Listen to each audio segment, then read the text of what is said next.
اليوم اكتشفت انه واحد بيقعد هين كتير تلاقي مشاكل وتعرقل الامور، وهيدا ما مضي الورقه لهيدا، وهيدا ما بده يخامل لهيدا، وهون الورقه مش موجوده، وهون الحبر مش موجود. بس في ناس تانية بتحط من جيبتها تتلاقي ورق وحبر، وهيدا اقل شيء، لانه بالاخر يلي بيخدم شعبه ربنا بشوف له اياها بألف طريقه ممكنه. نهار بياخد العقل 6 ساعات من التصوير كلهم مثل ما هن رح نحطهم للتاريخ، لانه لازم من هالنهار نتعلم كتير كتير، مؤسسات تتعلم كتير، جمعيات تتعلم للبنان افضل. لو شو ما صار رغم كل شيء لبنان ما بيموت وبيكفي لقدام. نحن جايين على اللاري، هلا اكيد المدير العام بخبرنا عنه. جايين لهون لنفرجي انه الزراعه بلبنان عندها مستقبل، انه الزراعه بلبنان منيحه، انه الدوله اذا كانت اذا بدك شوي مسهله الاشياء، هلا بنفهم كيف في يكون عندنا كتير اشياء مهمه. انا بسمي لاري اذا بدك ام الفقير اوقات، بنفس الوقت هي بتفكر بمستقبل لبنان الزراعي. ام الفقير لانه الابحاث وهيدا يعني رخيصه، تعمل تيست سويل باللاري شغله كتير رخيصه، فبتساعد كتير المزارعين. ولا ريت من بعد هالحلقه بيقتنعوا المزارعين قد ايه مهم يشتغلوا مع مهندسين زراعيه مع خبراء ويسالوا اكثر وهيك.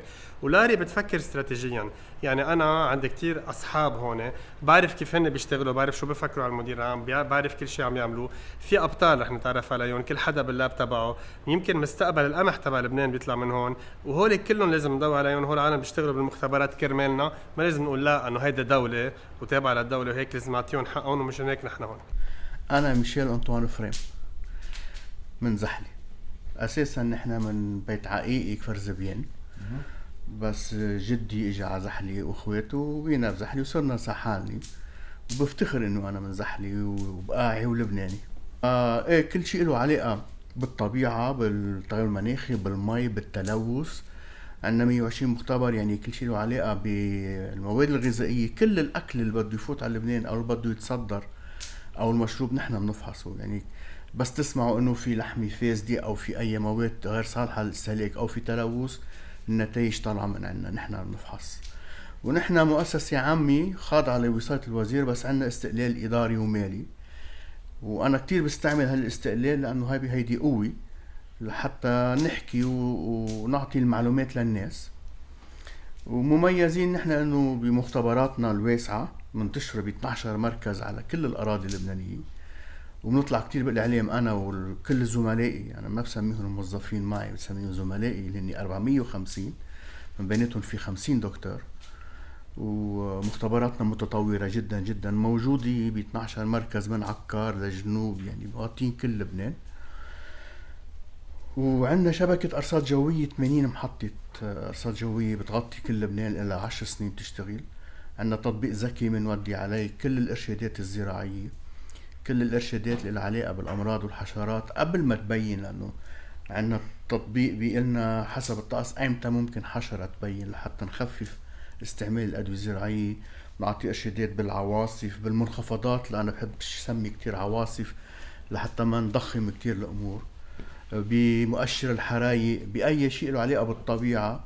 كل البضاعة اللي بدها تفوت، من المعلبات للمشروبات للنبيد، كل شيء، حتى المي اللي تنتج محليا أو أي فواكه بدها تتصدر أو خضار أو بدها تستورد، كل شيء نحن بنفحصه. إذا ما فحصنا ما في شيء بيفوت، حتى القمح، حتى الطحين، حتى الخبز.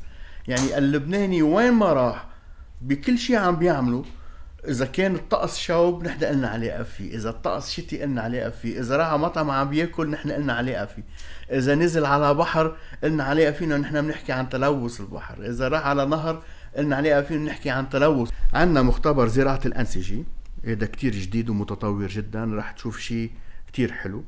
عندنا مختبر التنوع البيولوجي اللي كل نباتات لبنان نقدر نوصفها، حتى منفوت للدي ان اي تبعها وبنحفظها كلها مسجلة عنا، هذا بنك كتير مهم. عندنا مختبر الري والأرصاد الجوية اللي منطبق الأرصاد الجوية على الري لحتى نقدر نعرف ندير مية الزراعة. عندنا مختبر الزراعات المتسعة اللي منجرب فيه كل أصناف الخضار والبطاطا والحشائش. رح نرجع ننتقل لبنك البذور، وهناك رح تشوف آلاف البذور من نباتات لبنان، واللي معظمها صارت رح تنقرض كيف محافظين عليهم ومخزنينهم. وقريبا رح نوسعوا لنعمل بنك بذور للأشجار، لأنه اليوم الأشجار عم تحترق. رح نروح على زراعة الفطر، وهنيك رح تشوف قدي في أنواع فطر كتير حلوة وفينا نزرعها، وعندنا المواد يعني اللي بده بيقدر يجي ياخدها ويزرعها ويصير ياكل منها أو يبيع منها.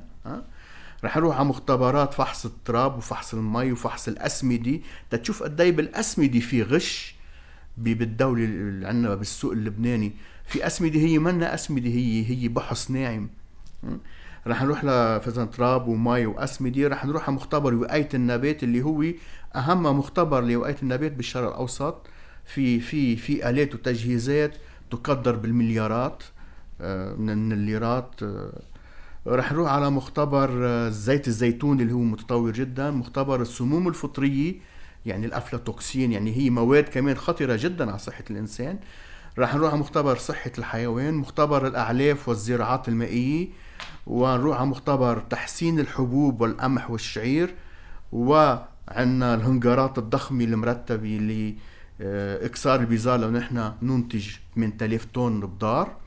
وبالنهاية رح نختم مع مختبر الحشرات والأشجار المثمرة، تشوف كيف مننتج الكوكسينيل الإمعيسي، الحشرة الطبيعية الموجودة بناخدها بنكترها لأنه هي بتاكل أمراض وبتاكل كتير بلا ما نستعمل دواء. هلا نحن وصلنا على ديبارتمنت اوف بلانت بيوتكنولوجي، وهون كثير من الجينيتك ريسورسز ببلشوا. يعني هون نحن بناخذ نبته بكون عايزينها يمكن موجوده بالطبيعه وعايزينها نكترها لتصير الناس تقدر تزرعها. هيدي شغله كثير مهمه. في كثير نباتات بالطبيعه ما بنعرف نزرعها، في نباتات لازم نقصلها ليصير ما بقى فيها فيروسات وامراض. هذا الشيء بيصير كل هون. رح نشوف مختبر عادي، بس اللي ما بيعرفوه هو قد ايه في ساعات شغل ورا كل نبته لتصير تقدر انت تلاقي الميليو تزرعها فيها وتقصلها وتدرسها دي ان اي وكل الاشياء بياخذ ساعات من الوقت. رح نتعرف على عالم بيقعدوا تقريبا كل نهارهم باللاب، بس كمان بفكروا لبعدين. خلينا نعمل زياره. صباح الخير، انا احمد بيطار، رئيس مختبر زراعه الانسجه النباتيه بمصلحه الابحاث العلميه الزراعيه. فاذا هاي الغرفه اللي عم نحضر فيها الاوساط الغذائيه اللي هو هالجلوز اللي شايفينه بهالمربين اللي هو بيكون بديل عن التربه. هو خلطه من مواد كيميائيه بحاجه لها النبته، من فيتامينات ومن هرمونات طبيعيه بتفرزها النبته بالظروف الطبيعيه. بس نخلص من هون وتنزرع المرطبين مثل ما شايفينها بهالشكل، النباتات تنزرع بدها تروح على الكالتشر روم، عم نسميها غرفه الحضن اللي بنحضن فيها الزراعات على درجة حرارة معينة وعلى إضاءة ورطوبة معينة. نحن عنا 2 كالتشر روم، هيدي الأول وحدة وهيدي الثانية.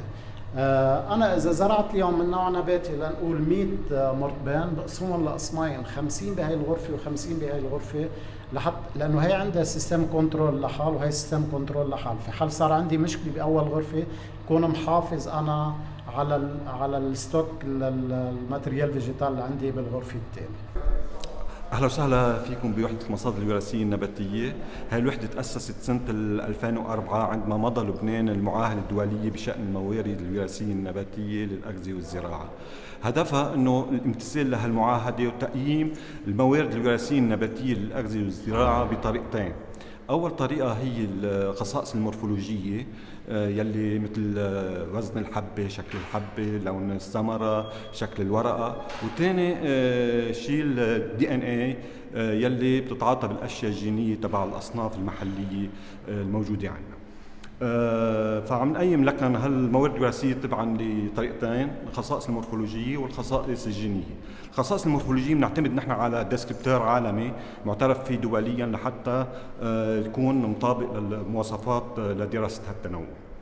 النشاط الثاني اللي عم نقوم فيه هي بما أنه مصلحة الأبحاث هي نقطة الاتصال الوطنية للمعاهدة الدولية بشأن الموارد الوراثية النباتية، عم نبلش ولا بلشنا نعمل إعداد لمشروع قانون لكيفية تنظيم تبادل هالمصادر الوراثية النباتية بين لبنان وبرات لبنان على الصعيد الوطني والإقليمي والعالمي. والشغلة الثالثة نحن عم نشتغلها هي هالمعلومات اللي عم نجمعها من لبنان كيف ندخلها بعدة شبكات بتتعاطى بالموارد الوراثية النباتية لحتى تسهل عملية الاكسشينج ولا تبادل هالمعلومات بين لبنان والعالم العربي أو الأجنبي.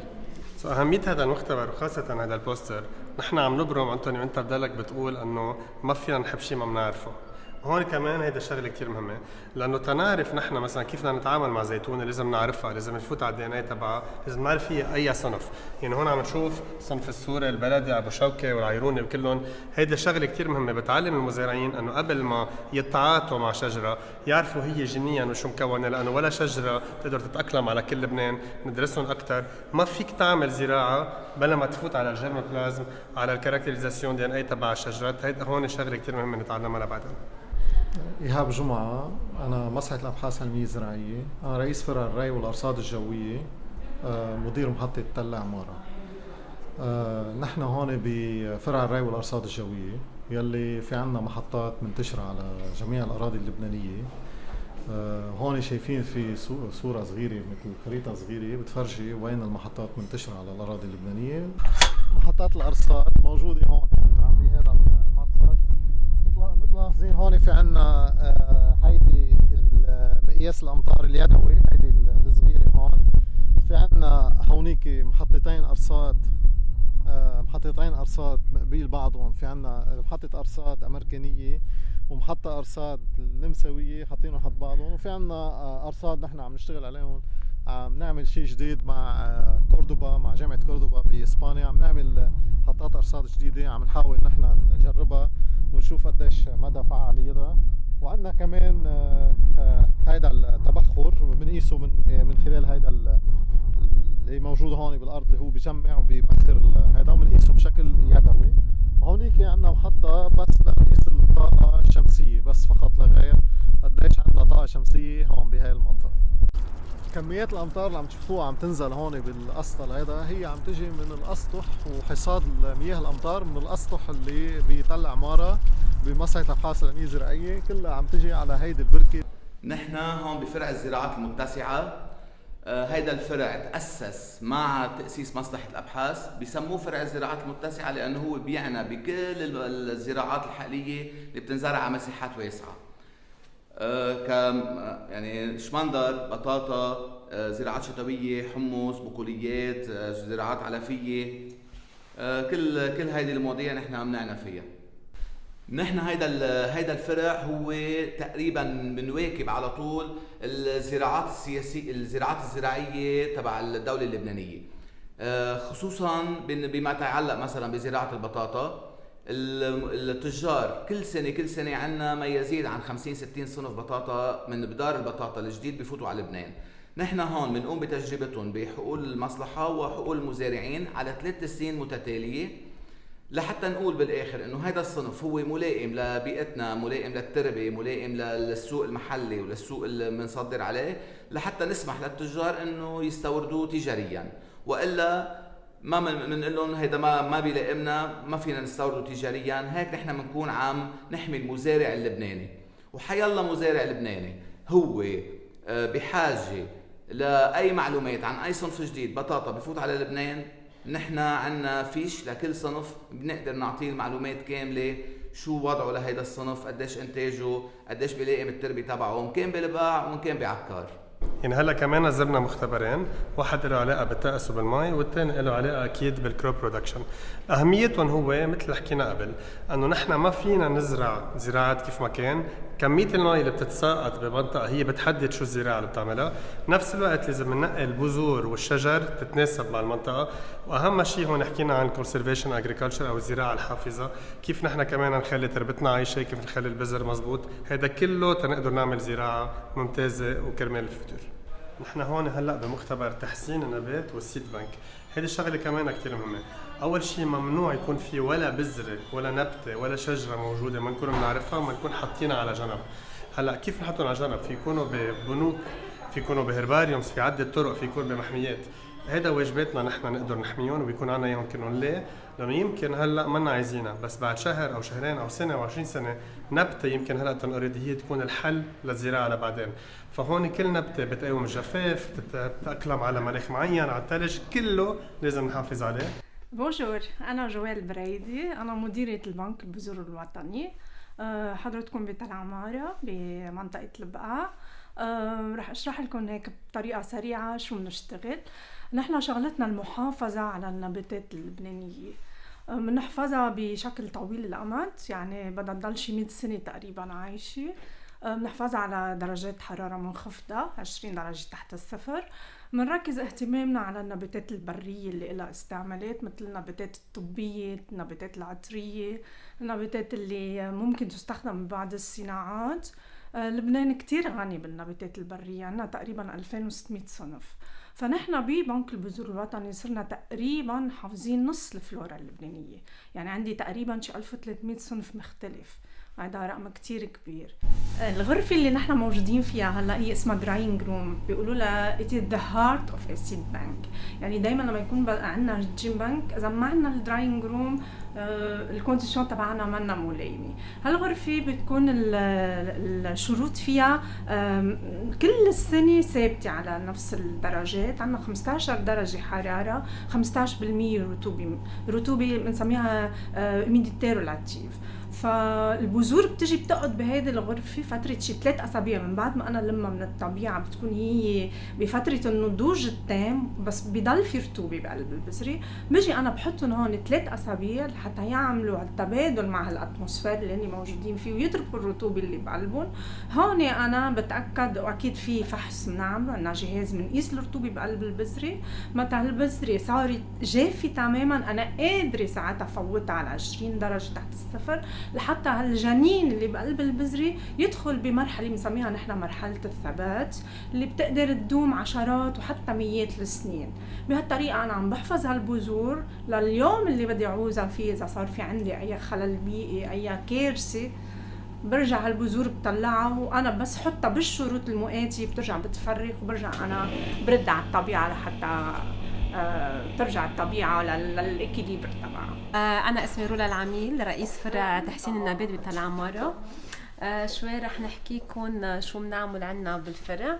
إذا بنشوف هون بهيدا التابلو بنشوف ديفرسيتي بين الأصناف اللي نحن بنطلعها بين القمح الطري، القمح القاسي، ومثل ما شايفين هون في عنا ديفرسيتي بطول التيج، بالسيستم راسينير، وبالسبل، حتى بألوان السبل. اوكي، بنشتغل على انه نستنبط نحاول نجيب اصناف متحمله للجفاف بهالوقت، متحمله للامراض، واكيد عندها انتاجيه عاليه. نحن بنشتغل قمح طري، قمح قاسي، شعير، حمص، عدس، فول. وهالسنه وسنه الماضيه بلشنا نشتغل على اعلاف اللي هي الميديكاغو، أصناف الميديكاغو، والتريفوليوم اللي هو النفل. وفي شيء كمان عم نشتغل عليه اسمه اللاترس، بالعربي اسمه جلبانة. دونك نحن بنشتغل نتعاون مع منظمات دولية وخاصة إيكاردا وسمت، بنجيب من عندهم اللينية وبنجربهم عنا بتل عمارة ل4 مواسم، ونرجع بنجربهم عند المزارعين وبنشوف كيف البرفورمانس تبعهم بالسهل عند المزارعين وعنا، وبيز على شو بيطلع عنا النتيجة نحن بنعمل ريليز للفرايتي. هلا بعرف انه الوضع كتير صعب، ونحن هالسنة صرنا عم نشتغل اكتر مع المزارعين، وبالبريدينج صار في فكرة جديدة حتى عند البريدرز، عند المربين النبات، لانه صار في بالعالم كله انه يعملوا ادوبشن، يعتمدوا اصناف والمزارعين ما يستعملوها. دونك عرفوا انه في مشكل، شخصوا المشكل، وطلع انه الاصناف اللي نحن بالعالم كله عم يعملوا ادوبشن مش عم بتكون قد مستوى يعني حسب مش عم بتكون منيحه للمزارعين. فوتوا شيء اسمه برودكت بروفايل، يعني رحنا عند المزارعين نعمل معهم سيرفي تنشوف انه هن شو بدهم، اذا بدهم قمح طري، بدهم قمح قاسي، بدهم لون احمر، لانه حسب بكل منطقه مثلا بلبنان صاروا يقولنا بدنا قمح احمر، يعني دون لو طون كانوا يسموه سلموني. دونك صرنا نشتغل هلا هالسنه اشتغلنا على صنف انه طلعنا لهم اون فاريتي تعطي انتاجيه حوالي 500 ل 600 كيلو بالدنوم. بار كونتر كان عندنا سلمون يعطي 150، واكيد السلمون هو كتير مش منه ريزيستان، يعني حساس على الامراض وخاصه الاصداء.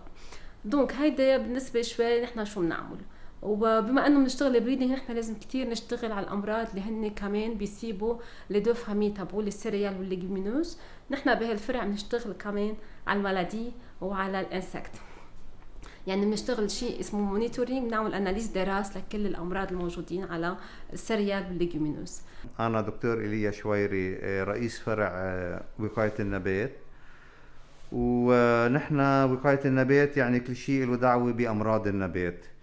فهذا الفرع تأسس بالعام 98، وهو يعتمد أو مهام هالفرع هو تقييم الوضع الصحي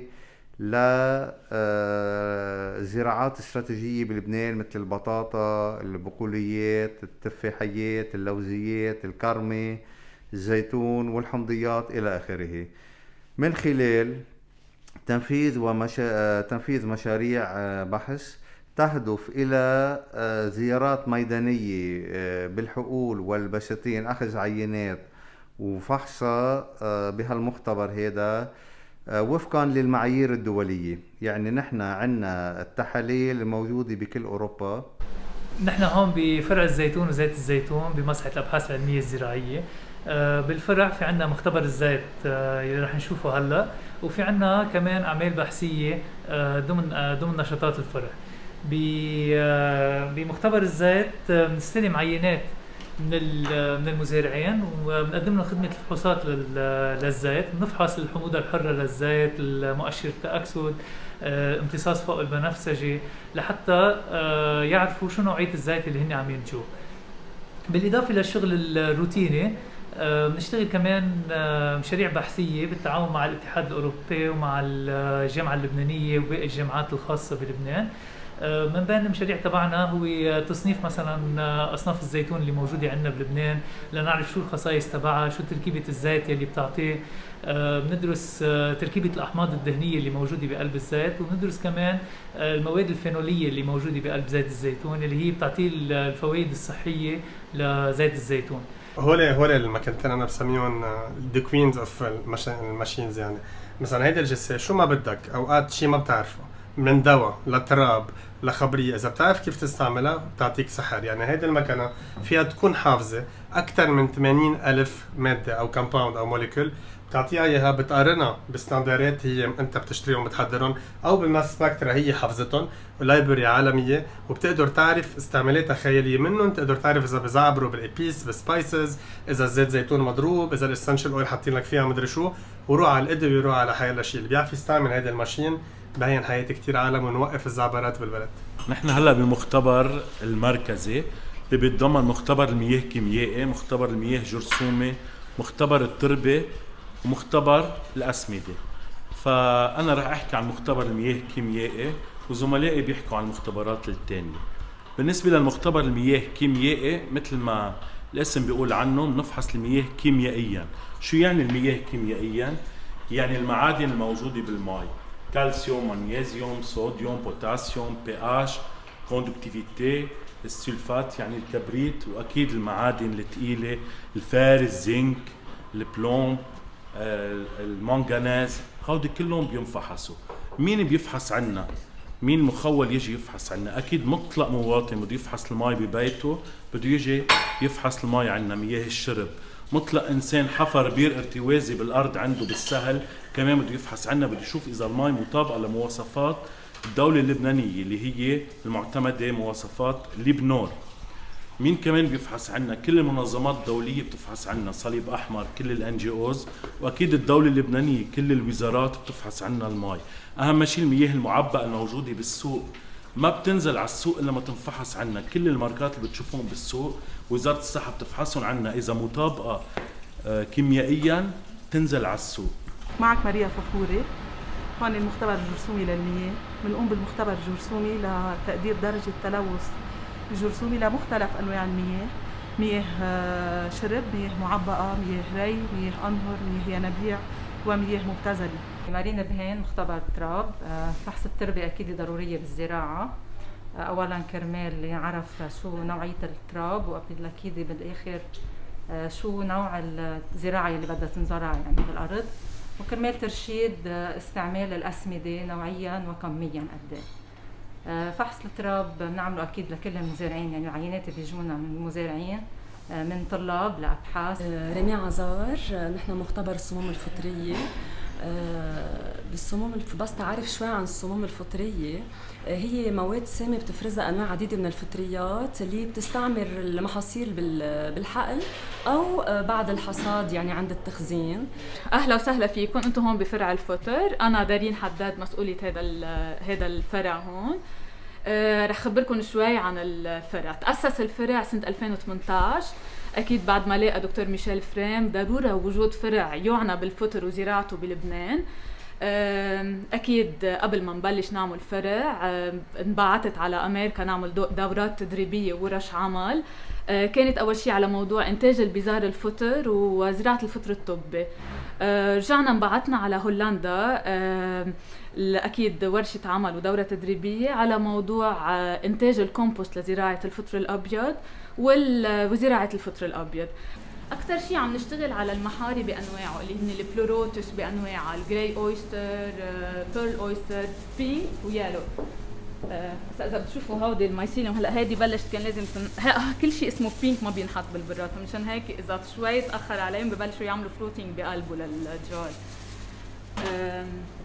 هون عم بشتغل شوي بهذا الانكوبيتر، عم بشتغل على التيشو كلتشر تبع الاجاريكوس. يعني تيشو كلتشر هي عباره عن زراعه انسجه، يعني احنا مش مضطرين نشتري الاميات من برا، حيا لفتر فينا نجيبها، فينا نقدر نلقحها ونعمل تيشو كلتشر منها. اهلا وسهلا فيكم بمختبر الاعلاف.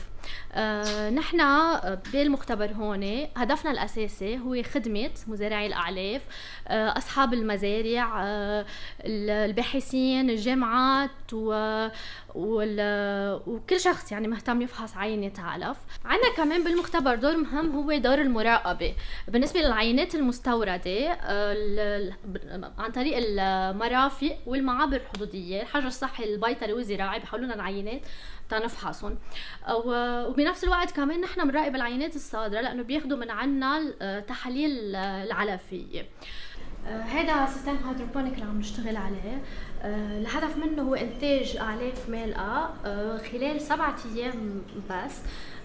إجمالا بنستنبت شعير وجربنا العدس الباقية، عطوا إنتاج كتير مرتب، ونوصل لحدود 40 ل 50 كيلوغرام بالمتر المربع الواحد.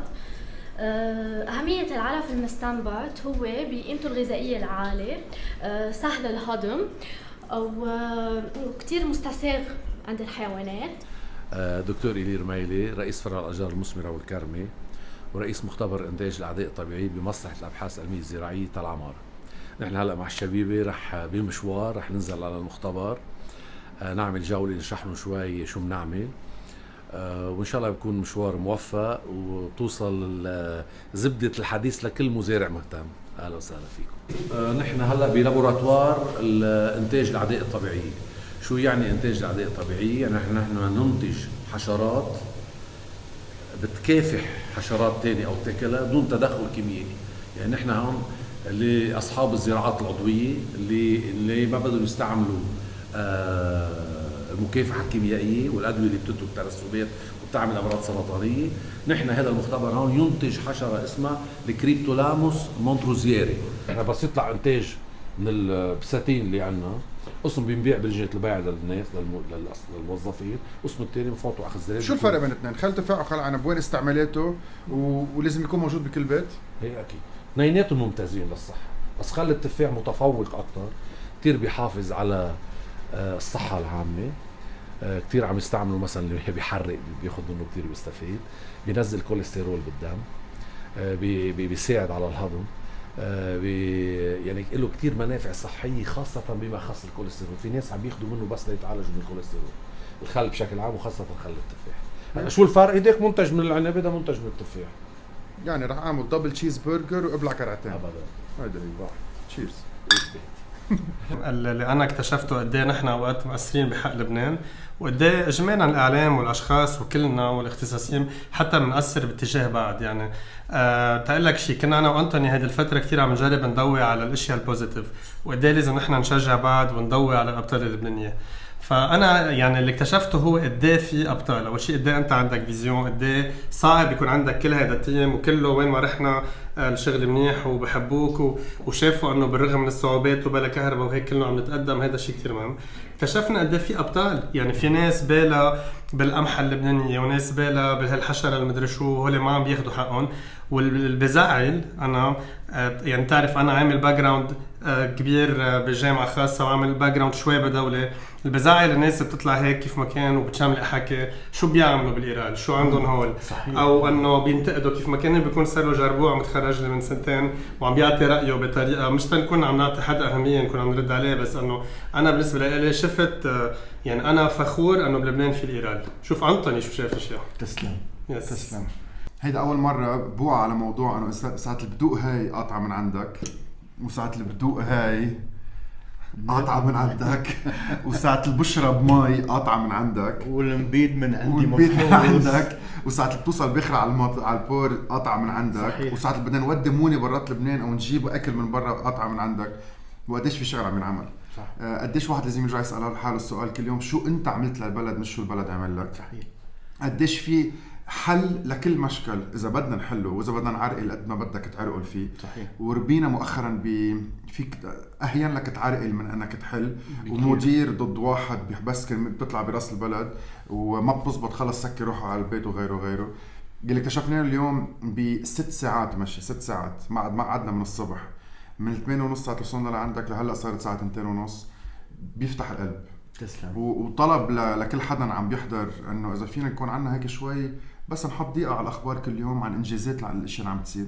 وكل ما عم بيصير كل ما حدا عم بيدوق عم بيزرع عم بيقطف تفاحة عم بيحط ببراد عم بينكش قدام البيت عم بيسمع مارك عم بيقول اعملوا فحص تربة عم بيشرب زيت زيتون وما بيعرف من وين لوين وغيره وين مفحوص كل شيء بيرجع لعندكم. صح. لاري اخوات بدنا نزورهم كلهم. لازم نزورهم كلهم لأنه كلهم نفس الاندفاع ونفس الانتماء الوطني ونفس الشغل انه هن شو عم بيقدموا للبنان كل واحد بمنطقته كل واحد بشغله.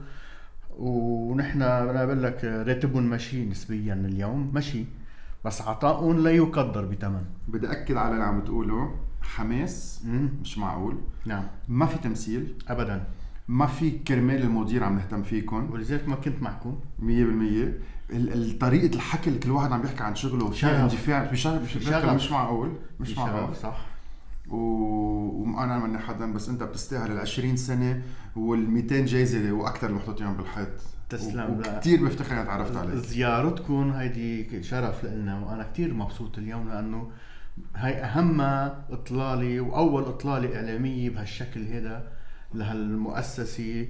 وبعتقد كل شخص اليوم بيعتبر انه بلش ياخد شوي من حقه انه ينحكى عنه وعن شغله.